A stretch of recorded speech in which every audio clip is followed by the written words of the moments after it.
I've been working as an orderly at the hospital for over 3 years now. I thought I knew this place well. Every corner, every room felt familiar.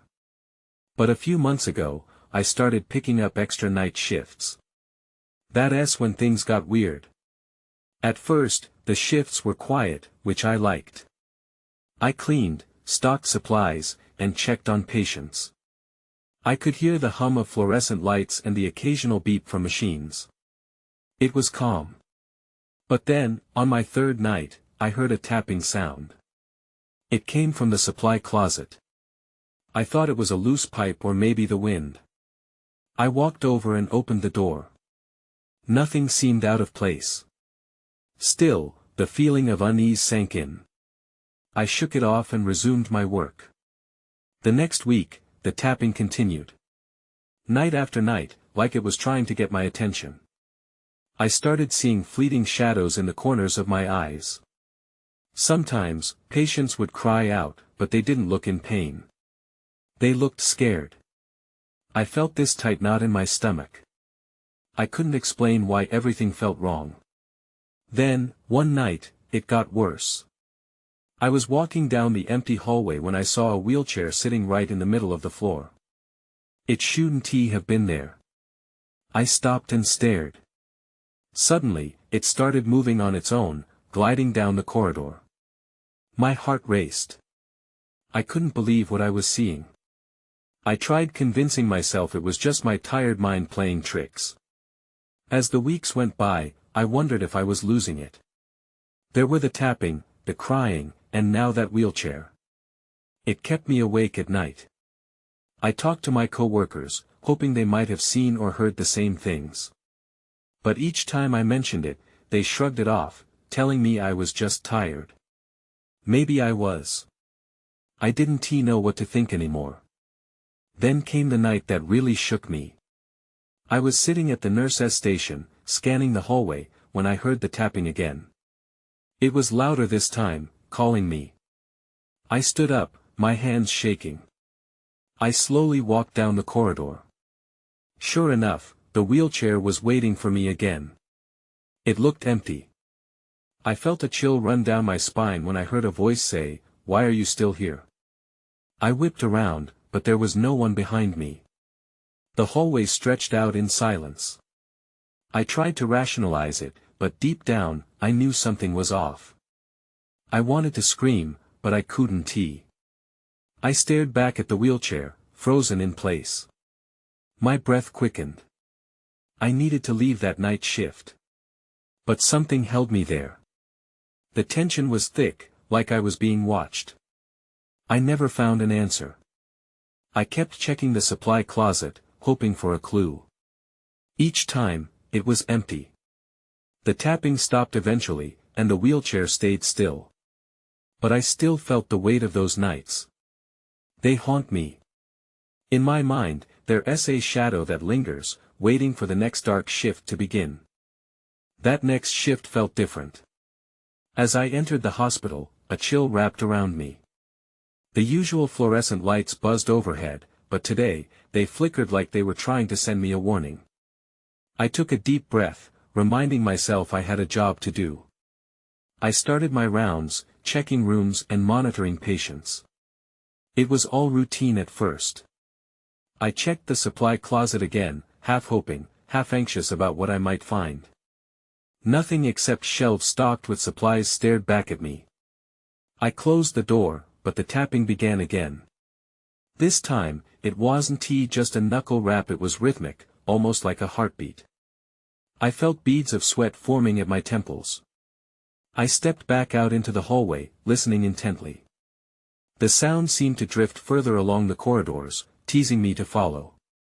It was as if the hospital itself wanted me to investigate. After what had happened before, I knew it was dangerous. I walked cautiously, my shoes echoing against the tiles. Each step seemed to amplify that tapping. Then, I spotted a figure at the end of the hall.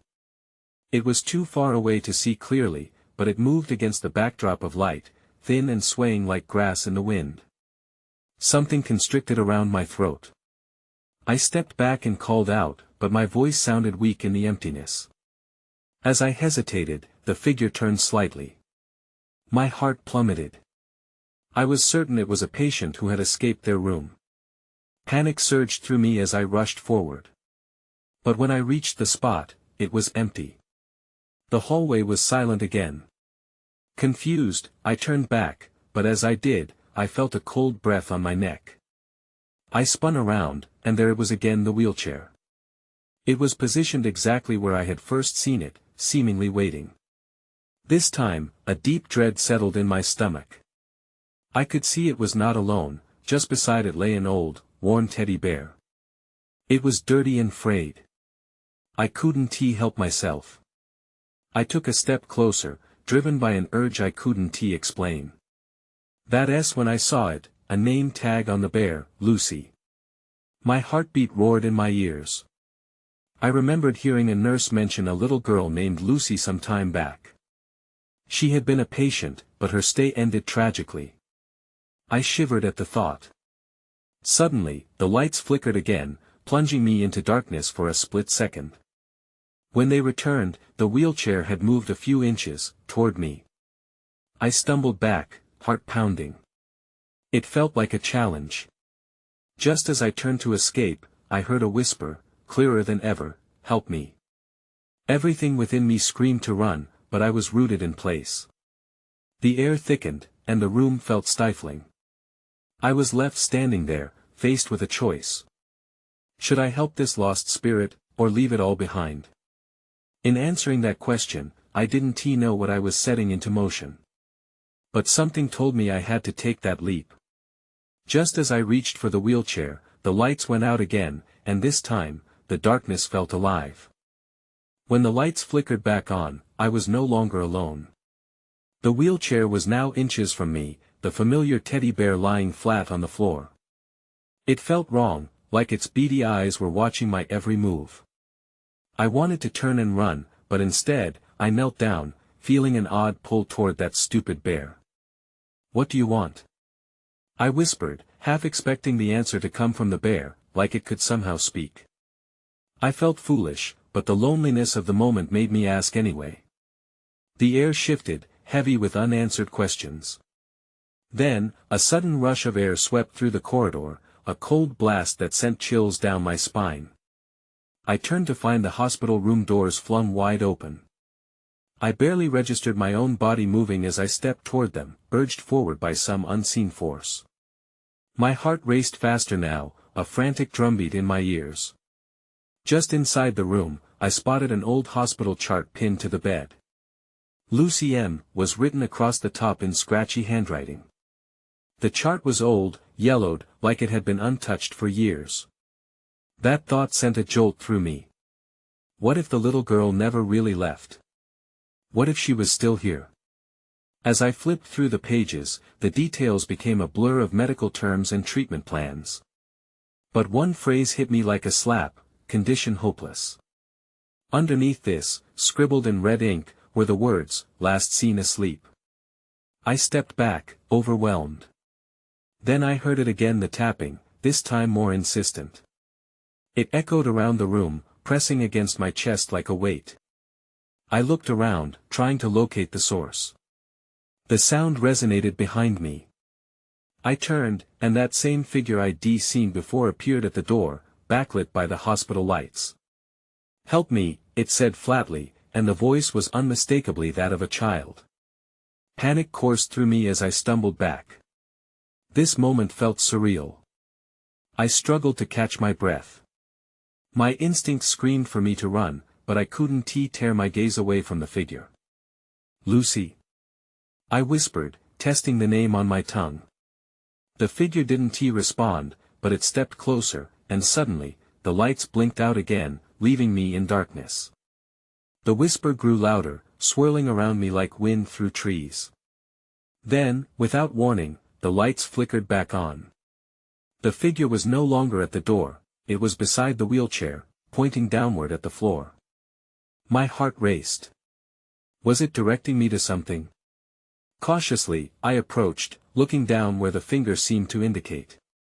There, resting against the leg of the wheelchair, was a small key, old and tarnished. Questions flooded my mind. What did it unlock? Was it connected to Lucy and her tragic end? Before I could think further, the lights dimmed again, the shadows closing in. I felt compelled to grab the key, but as my fingers brushed against it, the atmosphere thickened, the air crackling with energy.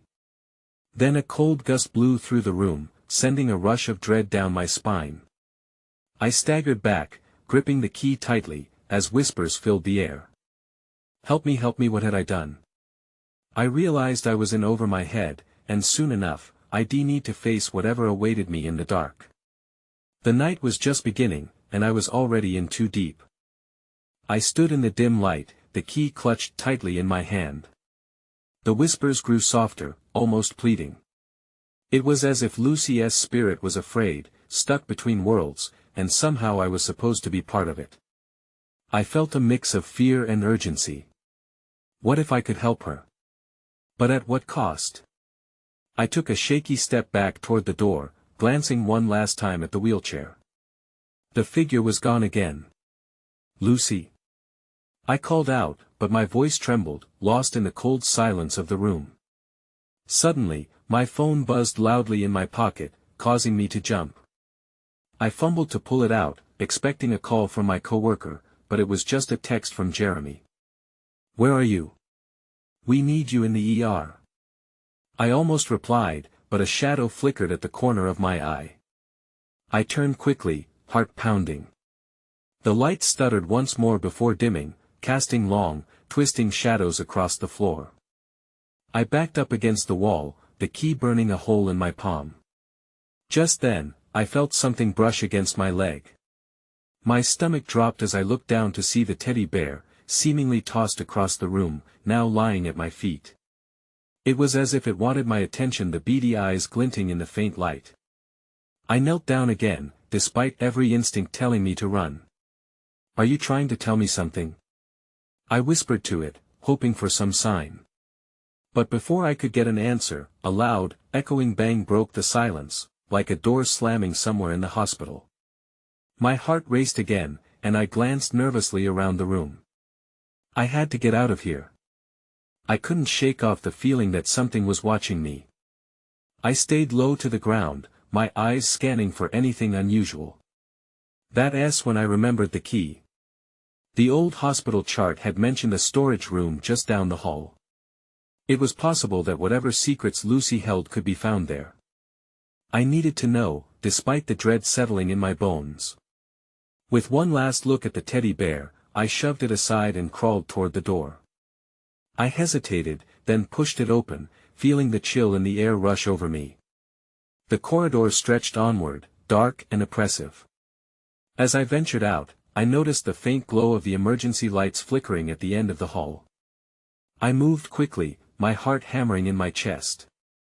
Every sound felt amplified, the soft hum of the hospital machinery, the rustle of my scrubs, the distant echo of my breath. It felt wrong, like the walls were alive, and they could see me. When I reached the storage room, I noticed the door was partly ajar, as if someone had just slipped out. I leaned forward, pushing it open slowly. The darkness inside loomed larger than I expected. My breath quickened. I felt like stepping in was crossing an invisible line. Then the lights flickered again, and in that moment of disorientation, I saw it, a silhouette darting inside the room. My pulse quickened. Was it Lucy? Who's there? I called out, my voice shaking.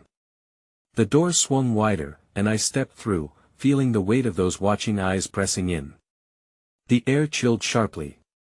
I took another step and the door creaked closed behind me. I was not prepared for what I'd find next. I stood there in the darkness, heart racing, every nerve on high alert.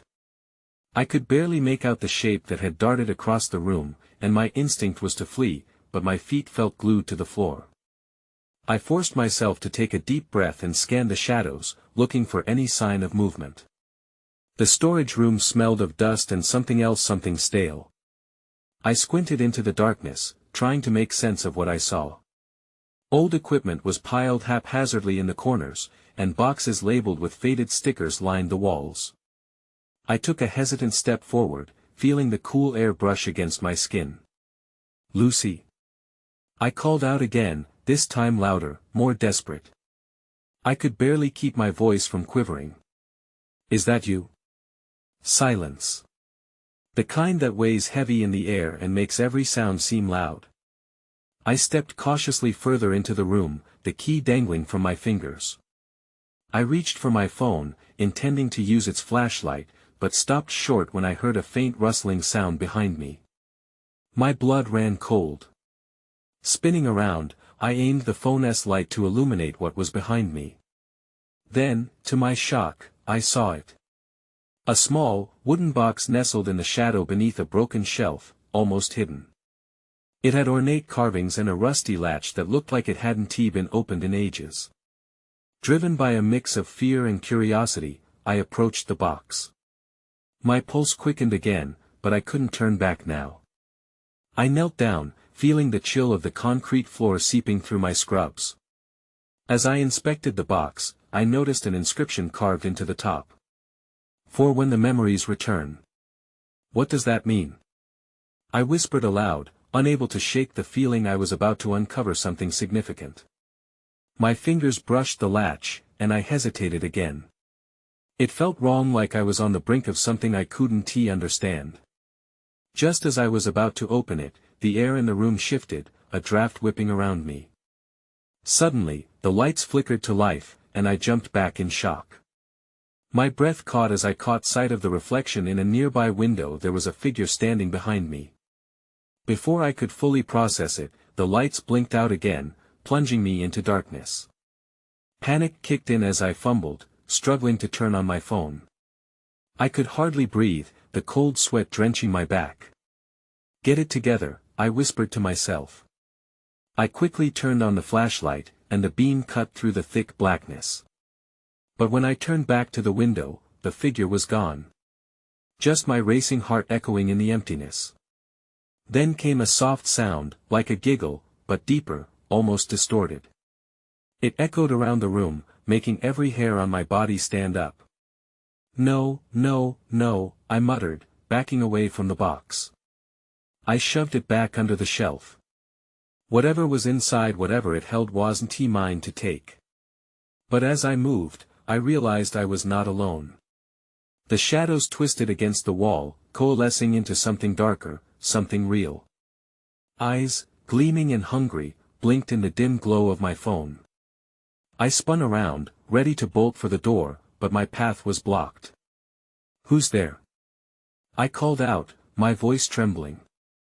The outline shifted, twisting into a more defined figure, definitely not Lucy. And then everything went dark. I blinked, my heart hammering in my chest, and waited for my eyes to adjust to the blackness. I couldn't move. Panic held me in its grip.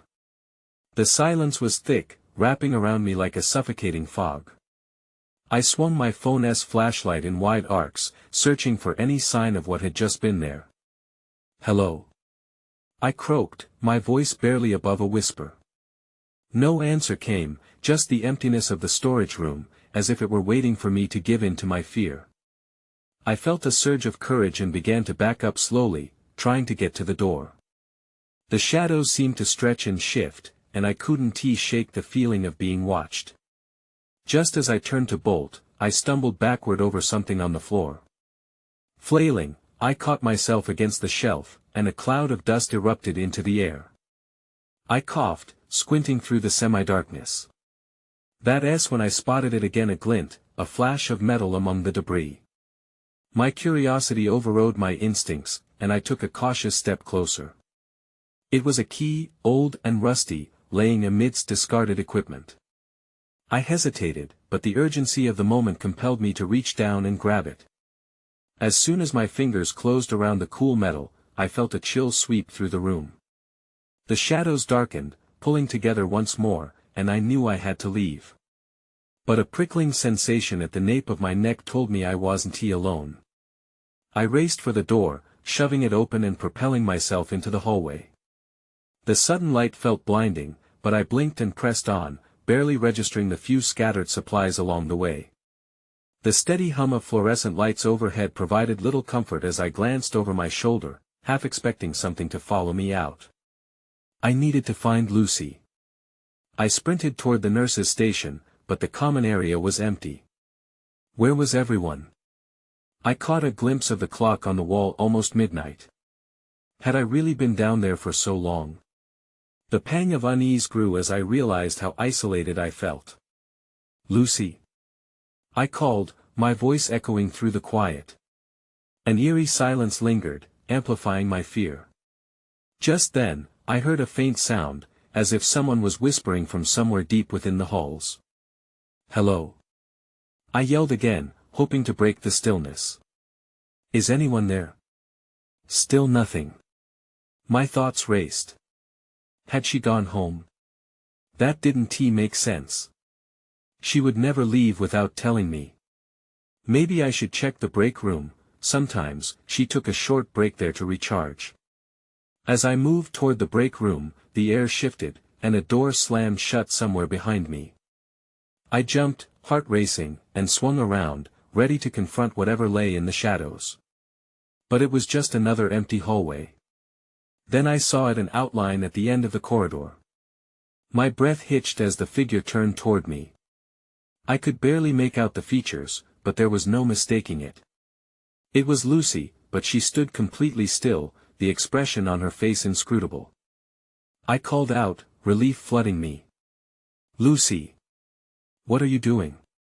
She didn't respond. Instead, she raised her hand slowly, pointing directly at me. My heart dropped. I felt a heavy weight settle in my stomach, a sensation convincing me to turn and run. But before I could, something cold and dark spread across my vision. I blinked again, and suddenly, everything went dark. I gasped, the darkness swallowing me whole. Panic surged through my veins, and I fumbled to find my phone. The flashlight was still on, casting a weak beam into the void. As I turned it around, I saw the break room's familiar walls materializing around me, but something felt off. Lucy was gone. The empty space where she had stood only moments before felt hollow, as if the air had been sucked out. I called her name again, more desperate this time. Lucy! Where are you? No reply came. Just the sound of my voice echoing back, mixing with the unsettling quiet. I took a step forward, the floor creaking underneath me, and I scanned the room. I was certain I had seen her face, but now I was only left with confusion. Then, as if answering my panic, I heard it again, a whisper. This time, it crept up my spine, chilling me to the bone. It was coming from behind the locked supply cabinet across the room. My heart raced as I stared at it, a part of me wanting to run, but curiosity rooted me in place. Hello? I ventured cautiously, my voice quivering. The whispering stopped. Just silence. But then I noticed something. The key I had found in the storage room was still clenched tightly in my fist. My stomach knotted. Should I use it? I hesitated only a moment before I crossed the room, each step feeling heavier than the last. The cabinet was old, rusted shut, but I was determined. I shoved the key into the lock, and to my surprise, it turned with a rusty click. I pulled the door open slowly, nervous. Inside was nothing like I expected. Instead of medical supplies, a single envelope lay perched on a shelf. I reached for it, my hands trembling. As I opened it, the light from my phone illuminated the letter, and my heart sank. The paper was yellowed and faded, but I could make out the scrawled words, "If you see her, don't trust her." My mind raced. Who was she? What was this about? I dropped the letter like it burned my hands, backing away. Suddenly, I felt a presence behind me. I turned, and there was Lucy, her eyes wide, her mouth moving soundlessly as if trying to yell or scream. Lucy! I shouted, panic gripping me. She stood frozen, fingers twitching, but I couldn't decipher her expression. My instinct screamed for me to run.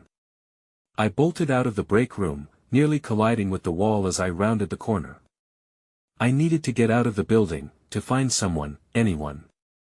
But just before I reached the exit, the lights flickered, and the whispers returned, louder, more insistent. "Don't let her in," they echoed. The words wrapped around my mind, chilling me deeper. I stumbled, crashing into the doors and flinging them open. But it wasn't the outside world I saw, it was a completely different hallway, one I'd never seen before. Fear crushed me. I had to make a choice: stay and confront whatever was unfolding, or find a way back. Just then, I heard Lucy's voice, clear and sharp.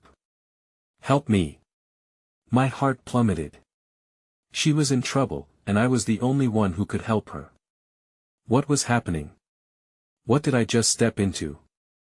I had to move, but the hallway stretched endlessly before me, and every shadow seemed to pulse with darkness. I took a deep breath, steeling myself. I would find Lucy. Even if it killed me. I took a step into the hallway, the air thick with an unseen tension. The walls seemed to pulse, shifting with shadows that danced at the corners of my vision. "Lucy!" I called again, my voice trembling. The echo of my words faded, replaced by a strange sound: soft, thumping footsteps behind me. I whipped around, expecting Lucy to appear at any moment. But the hallway behind me was empty, and my heart raced with a mix of dread and urgency. I pressed forward, the light from my phone flickering as I navigated the unfamiliar corridor. The whispers grew louder, swirling around me. "Don't let her in. Help me." They sounded like voices I recognized, yet distorted. I shook my head, trying to focus. With each step, I fought against the panic rising in my chest. I had to find Lucy. I had to get her out of here. I moved cautiously, listening for any sign of her. Then, as I reached the end of the hallway, I spotted a door slightly ajar. A sliver of light spilled out, beckoning me. "Lucy!" I shouted, hoping she was inside. I pushed the door open, my heart hammering. The room was dimly lit, and my stomach dropped when I saw what was inside. An old examination room. The instruments looked out of place, frozen in time. But what caught my attention was the figure sprawled on the gurney in the middle of the room. I squinted, unable to make out details in the shadows. It couldn't be Lucy. I stepped closer. The figure was shrouded in darkness, but I could see that the gurney's sheets were soaked in alarming red that painted the scene in horror. "Lucy!" I cried again, panic doubling my effort to approach. Just as I reached the gurney, I felt a cold breeze whip through the room. The door slammed shut behind me, and the light flickered out, plunging me back into darkness. I stumbled, crashing into the gurney and grabbing for anything to steady myself. "Let me go!" A voice screamed suddenly, echoing with pain. It wasn't Lucy's voice. I froze in shock, my breath catching in my throat. "Who are you?" I gasped, heart racing. I can't get out." The voice pleaded, layered with desperation. I couldn't tell if it was coming from the figure or if it was something else entirely. I had to act fast. I grabbed my phone, praying the flashlight would still work. The beam cut through the darkness, illuminating the figure atop the gurney. And just as I expected, it wasn't Lucy. It was a woman, unresponsive, her eyes closed. Panic surged and forced my mind to conjure memories I had tried to forget. Her face was familiar, too familiar. "Diane?" I breathed, my heart sinking. She had gone missing weeks ago. The whispers filled my mind. What happened? I stepped back, dread consuming me as I remembered the warnings. "What did they do to you?" Before she could respond, the shadows around us shifted again, and I heard footsteps growing louder, coming from outside the door. Someone was coming. "Help me!" The voice echoed in my mind, twisting and turning until it blurred into 1,000 voices, all urging me to escape. My fingers fumbled at the door handle, but it wouldn't budge. And then everything went dark. I blinked, but darkness absorbed everything. My heart raced, pounding a rhythm of fear that throbbed in my ears. Panic seized me as I turned in circles, trying to make sense of my surroundings, but the darkness felt alive, wrapping around me like a suffocating shroud. Suddenly, a sharp noise cut through the silence, a low, scraping sound against the door.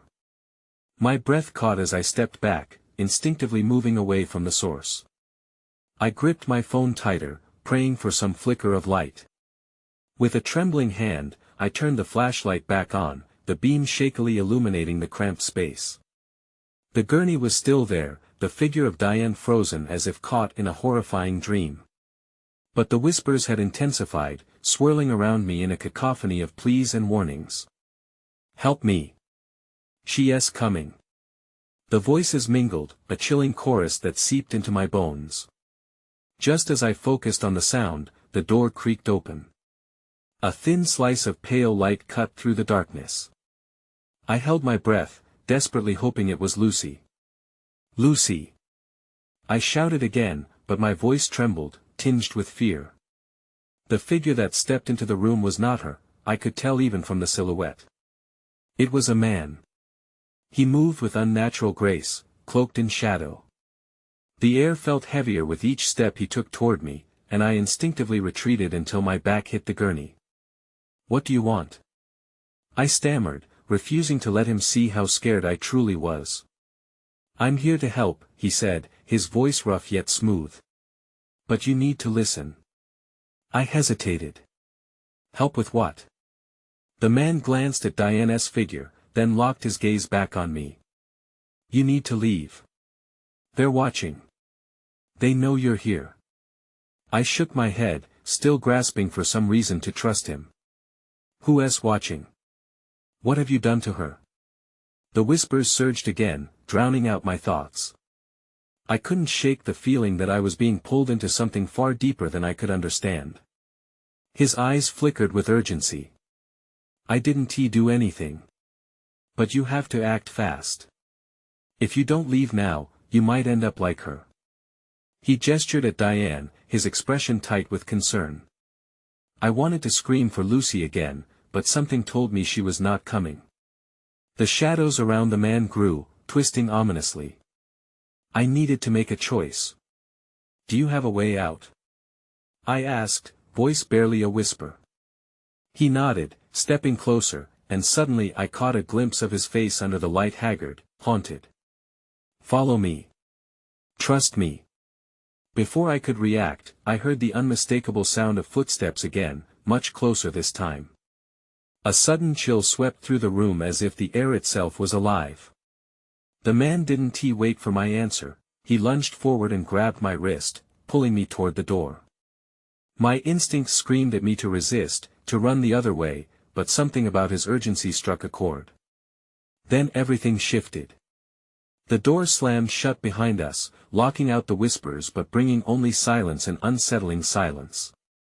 I felt the weight of time press down on me, and as I glanced back at the now closed door, dread flooded my veins. Someone was in the house, and it was too late to turn back. "Where are we going?" I gasped, panic rekindling. But as we moved deeper into the unknown, I found myself wondering if I had made a terrible mistake. I followed the man through a labyrinth of dimly lit hallways, my heart racing as the heavy silence pressed down on me. Each step felt precarious, like we were threading our way through the quiet before a storm. The flickering lights overhead created ghostly shadows on the walls that swirled like dancing phantoms, and I couldn't shake the feeling we were being watched. "Are we almost there?" I finally managed to ask, my voice barely above a whisper. He turned to me, his expression solemn, eyes glinting with urgency. "We need to get to the basement. It's south, the only place they follow." "Who follow?" The words escaped my lips before I could catch them. The thrill of fear surged anew as his grip tightened on my wrist. He didn't answer, only pressed on, dragging me along. Just when I thought the air felt too tense to breathe, I spotted a door at the end of the corridor. It was old, weathered wood, the kind that looked like it hadn't been used in years. The man pushed it open, revealing a dark staircase spiraling downwards. "Go," he urged, gesturing with his free hand. I hesitated, glancing back toward the corridor we just fled. But there was no choice, there was nothing left for me up there. I nodded, the dread churning in my stomach, and stepped into the darkness of the stairs. The descent was steep, and I stumbled a few times, the cold stone walls pressing in around us. What is down here? What are we running from? I asked, breathless. Answers, he hissed, his tone sharp. We landed at the bottom with a dull thud that echoed across the cavernous space. As my eyes adjusted, I realized we were in what appeared to be an old storage area, filled with shelves of dusty documents and crates, many marked with names and dates. It smelled damp, the air tinged with an unsettling chill. "Where's Lucy?" I asked, my heart pounding with fear for her. I felt a prick of urgency in my chest. "We need to go back for her." He shook his head vehemently. "She's not here. We can't go back. We won't stand a chance." I felt the weight of his words settle heavily in my chest. "What do you mean? What is happening? What happened to her?" He sighed, glancing at the shelves filled with forgotten artifacts. "They're trapped, and they'll trap you too if you let them. Lucy's spirit is caught between worlds, you can't help her from here." "No!" I exclaimed, fear bubbling to the surface. I have to save her. Listen to me." He snapped, stepping closer, his desperation palpable. "You have to find the truth. It's the only way to free her. You hold the key." At that, I felt my fingers brush against the cool metal of the key I had found in the storage room earlier. My mind raced, recalling the old cabinet, the whispers, and the note warning me not to trust who I saw. "What do you mean, I hold the key?" He gestured toward a corner filled with old boxes, some stacked precariously atop one another. "Over there. You need to find the truth. There's a box, unlock it. It's where everything began." I moved deeper into the shadows, adrenaline coursing through me as I approached the boxes. My fingers brushed against the rough edges of the stacking crates. Just when I thought I would find nothing but dust and decay, I noticed a wooden box nestled beneath the rest. Its latch was rusted, but it looked like the kind that could be opened with the key I still held tightly. "Is this it?" I called back, holding it up to the dim light. He nodded, and his eyes widened in anticipation. I crouched down and fitted the key into the lock. It turned with a satisfying click, fizzing anticipation bubbling within me. I lifted the lid slowly, the hinges creaking in protest. Inside lay an assortment of photographs, some faded, some barely legible, but all held deeply unsettling memories. "Is this Lucy?" I whispered, picking up a picture of a cheerful little girl with wide eyes and a teddy bear in her arms. "Yes," he replied, stepping closer to peer over my shoulder. "This is before everything went wrong. They were trying to save her, and instead they trapped her." "What do you mean?" I asked, my heart sinking. "They experimented on children, trying to understand what they could not see. The lines between life and death blurred. Lucy became one of their unfortunate subjects." The weight of his words pressed down on me. "That's not possible. She has to be okay somewhere. Her spirit is restless," he said. "You can help her only if you figure out what happened, but you must act quickly. The shadows will come for us both." Before I could respond, I heard the sound of footsteps echoing from behind. Fear replaced shock as I stared wide-eyed at him. "We have to hide." He nodded and abruptly motioned for me to follow him back behind the shelving units as the footsteps grew closer, and the whispers intensified, their tones sounding more malevolent. "Don't let them see you," he urged in a harsh whisper. I crouched low as the darkness seemed to pulse around us, shadows stretching tall toward the flickering light. The footsteps paused just outside the entrance. I felt my heart hammering, the fear of being discovered surging within me. "Help me!" A familiar voice echoed, and I froze. It was Lucy. Her voice, wailing from the very edges of my mind, dragged me into dread. The man beside me grabbed my arm tightly. "No. Don't listen," he hissed. "But that's Lucy. She needs me," I protested desperately. "Don't," he shouted, his eyes wide with alarm. The door swung open, flooding the space with light, and I was blinded for a moment. Stepping into view was a figure cloaked in shadows, a dark silhouette I couldn't fully see, but even in that split second I knew, whatever was before me was not Lucy. "Help me," it murmured, in a voice that sounded twisted and wrong. In that heartbeat, the weight of everything settled heavily on me. I wanted to help Lucy, but with every fiber of my being, I could sense that the shadows were lying. I could not let myself fall prey to the darkness. "That's not her," I gasped, unleashing every ounce of fury and fear. I bolted from my hiding place, racing toward the figure, driven by desperation. Then suddenly, an energy surged around me, a protective force like nothing I'd ever felt before. It surged from the box, the truth of Lucy radiating from the photographs. "Get away from her!" I screamed, the words piercing the silence. The figure wavered, a flicker of uncertainty momentarily breaking through. I could see its face, the twisted semblance of what once was. Whatever malevolent force had twisted its being lost its grip, drawn to the light of Lucy's truth. Then, everything shifted. Whispers turned to screams, the darkness unraveling around me. I could feel Lucy's presence, her spirit fighting back against the entities that had held her captive for so long. In that moment, I held tightly to the hope blooming inside of me. Lucy's spirit reached out, a tether anchoring us together as I called forth all the courage I could muster. "You will not take her." The shadows shrieked, their last vestiges of darkness enveloping the room until, one by one, the whispers fell silent. In the aftermath, I could barely breathe, feeling the weight retreat as the malevolent figure dissolved into nothing. I stumbled back, catching my breath as light returned to the space, revealing the remnants of old, forgotten memories scattered around me.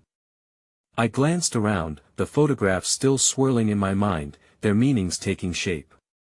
"Lucy," I whispered, heart pounding against my ribs. From the corners of the room, a soft glow began dancing, and there she was staring at me, smiling as if pulled from the memories we had just destroyed together. "You found me," she said, her voice bright and hopeful. "Lucy," I cried, relief crashing over me like a wave. "I'm so sorry I took so long." But she held up her hand, interrupting me. "It's okay. You helped me." I felt warmth spreading through my chest, a sense of peace filling the void. "We need to go. Are you ready?" With a bright laugh, she nodded, a burst of energy swirling around us. This time, we could escape, leaving the darkness behind. As we turned to the door, I glimpsed the man beside me, his eyes filled with gratitude, a silent assurance that the fight had not been in vain. He nodded solemnly, our paths intertwined in ways I couldn't fully understand. Together, hand in hand, we stepped toward the light and found our way back to what I could only hope was life outside of these cursed walls, carrying with us the fragments of a story that would always resonate. But even as we went, a nagging doubt settled in the pit of my stomach. I still didn't know the full truth and likely never would. I glanced back once more, sensing shadows still lurking within these halls, but for now, we were free. We stepped through into the unknown.